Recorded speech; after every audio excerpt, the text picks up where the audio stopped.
ನನಗೆ ಗೊತ್ತು ನಿಮಗೆ ನನ್ನ ಮೇಲೆ ಕೋಪ ಇದೆ ಅಂತ.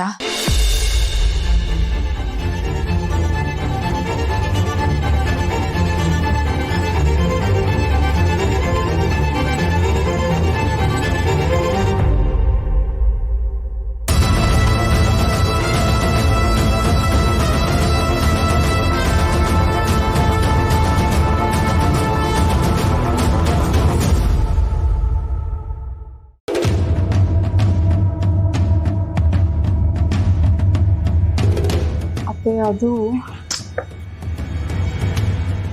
ಅದೇನು ಅಂತ ಬೇಗ ಹೇಳು. ರಾಗ ಹೇಳ್ಕೊಂಡು ನಿಂತ್ಕೋಬೇಡ. ನನಗೆ ಮಾಡಕ್ 1000 ಕೆಲಸ ಇದೆ.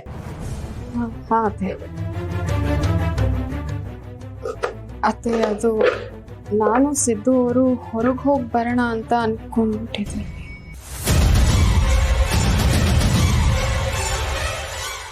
ಇದೇನಿದೆ ಹೊಸದಾಗಿ ಬಂದು ನನ್ನನ್ನು ಕೇಳ್ತಾ ಇದೆಯಾ? ಏನೋ ಪ್ರತಿ ಸಾರಿನೂ ಎಲ್ಲಿ ಹೋಗ್ಬೇಕಾದ್ರೂ ನನ್ನನ್ನು ಕೇಳ್ಕೊಂಡೇ ಹೋಗೋ ಥರ.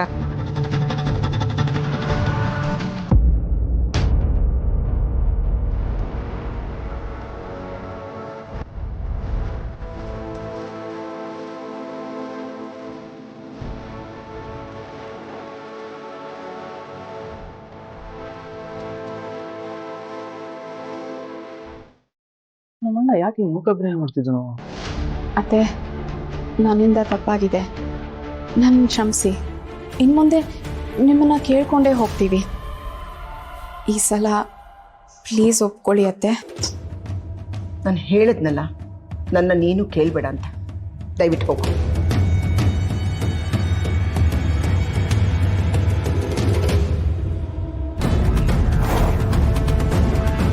ಇವ್ರು ಏನು ಮಾತಾಡ್ತಿದ್ದಾರೋ ನನಗೊಂದು ಅರ್ಥ ಆಯ್ತಲ್ವಲ್ಲ.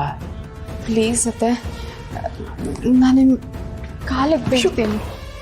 ಏನಿದು ಹೊಸದಾಗಿ? ಇದೆಲ್ಲ ನನ್ನ ಹತ್ರ ಮಾಡಬೇಡ. ಅದೇನ್ ಮಾಡ್ತೀರೋ ಮಾಡ್ಕೋಗಿ ಹೋಗಿ. ಥ್ಯಾಂಕ್ ಯು ಅತ್ತೆ, ಥ್ಯಾಂಕ್ ಯು.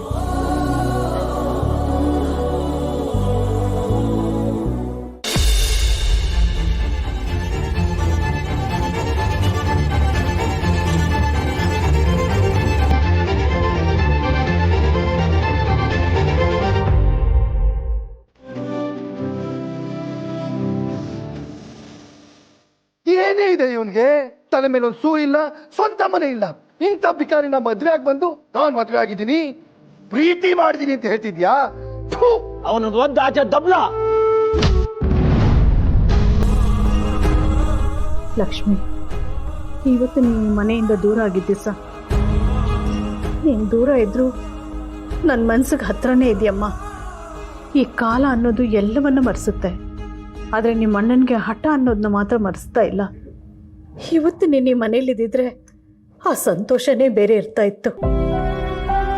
ನೀನಲ್ಲಿ ಅಣ್ಣ ಬದಲಾಗ್ತಾನೆ, ಬಂದು ತಂಗಿನ ಕರ್ಕೊಂಡು ಹೋಗ್ತಾನೆ ಅಂತ ಕಾಯ್ತಾ ಇದೆಯಾ. ಆದರೆ ಇಲ್ಲಿ ಅವ್ರು ನಿನ್ನ ಹೆಸರು ಕೂಡ ಎತ್ತಕ್ಕೆ ಬಿಡ್ತಾ ಇಲ್ಲ. ಇದೆಲ್ಲ ಯಾವಾಗ ಸರಿ ಹೋಗುತ್ತೋ ಗೊತ್ತಿಲ್ಲ. ನೀವಿಬ್ರು ಒಂದಾಗೋ ಕ್ಷಣನ ನೋಡಬೇಕು ಅಂತ ಕಾಯ್ತಾ ಇದ್ದೀನಮ್ಮ.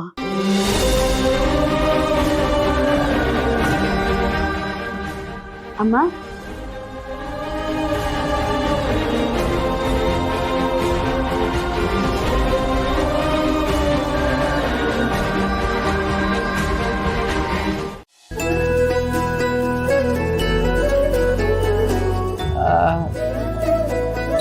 ಮೇಡಮ್ ಅವರೇ, ಇಲ್ಲಿಗೆ ಕರ್ಕೊಂಡ್ ಬಂದಿದ್ರಾ?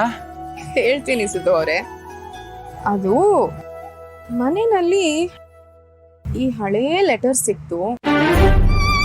ಇದ್ರಲ್ಲಿ ಏನ್ ಬರ್ದಿರ್ಬಹುದು ಅಂತ ತಿಳ್ಕೊಳ್ಳೋಣ ಅಂತ ತಂದೆ. ನಿಮಗೆ ಗೊತ್ತಾ? ಮೇಡಮ್ ಅವರೇ, ಅದ್ ಕುಡಿ. ಯಾಕೆ ಸಿದ್ದು ಅವರೇ, ಏನಿದೆ ಇದ್ರಲ್ಲಿ? ಅದೇನಾದ್ರೂ ಇರ್ಲಿ, ಕೊಡಿ ಮೇಡಮ್ ಅವರೇ. ನೀವಿಷ್ಟೆಲ್ಲ ಕೊಡಿ ಕೊಡಿ ಅಂತ ಹೇಳ್ತಿದ್ದೀರಾ ಅಂದ್ಮೇಲೆ ಇದ್ರಲ್ಲಿ ಏನೋ ಇದೆ ಅಂತ ಅರ್ಥ. ತಾಳಿ, ನಾನು ಓದ್ಬಿಟ್ಕೊಡ್ತೀನಿ. ಅಯ್ಯೋ ಮೇಡಮ್ ಅವರೇ, ನಿಮ್ಗೆ ಹೆಂಗ್ ಕೇಳನೆ? ಅದು ಯಾವಾಗ್ಲೂ ಬರ್ಸಿರೋದು, ನಿಮ್ಮ ಅದನ್ನ ಓದ್ಬಾರ್ದು. ಕೊಡಿಲಿ.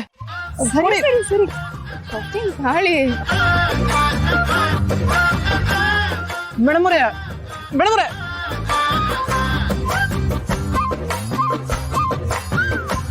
ಸಿದ್ದವ್ರೆ, ನಿಂತ್ಕೊಳ್ಳಿ. ಕೊಡಿ ಕೈ ಕಟ್ಕೊಳ್ಳಿ ನೀವು. ಮೇಡಮ್ ಅವರೇ, ಸಿದ್ದು ಅವರೇ ಕೈ ಕಟ್ಕೊಳ್ಳಿ. ಮೇಡಮ್ ಅವರೇ, ಸಿದ್ದು ಅವರೇ. ಹ್ಮ್.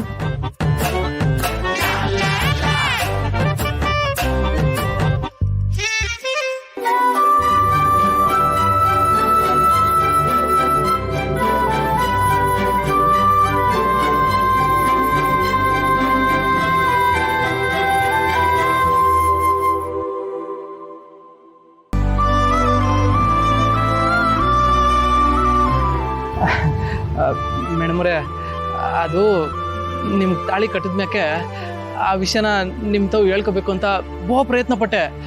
ಆದರೆ ಎಷ್ಟೇ ಪ್ರಯತ್ನ ಪಟ್ಟರು ನನ್ನಿಂದ ಹೇಳ್ಕೊಳಕ್ಕಾಗಲಿಲ್ಲ. ಅದಕ್ಕೆ ನಿಮ್ಮ ತಾವು ಕ್ಷಮೆ ಕೇಳಬೇಕು ಅಂತ ಈ ಪತ್ರ ಬರೆಸಿದ್ದೆ. ಅದು ಏನು ಮಾಡ್ನೆ, ಎಲ್ಲದಕ್ಕೂ ಧೈರ್ಯವಾಗಿ ಮುನ್ನುಗ್ಗೋ ನನಗೆ ಈ ಪತ್ರನ ನಿಮಗೆ ಕೊಡೋ ಧೈರ್ಯನೇ ಬರಲಿಲ್ಲ. ಅದಕ್ಕೆ ಈ ಪತ್ರ ಹಂಗೆ ಉಳ್ಕೊಂಬಿಟ್ಟದೆ.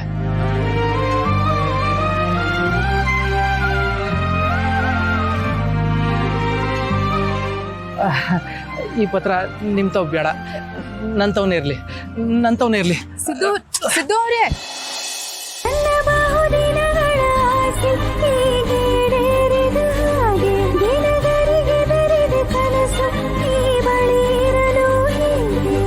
ಜನುಮಕ್ಕೂ ಜೊತೆ ಇರೋ ಜೀವ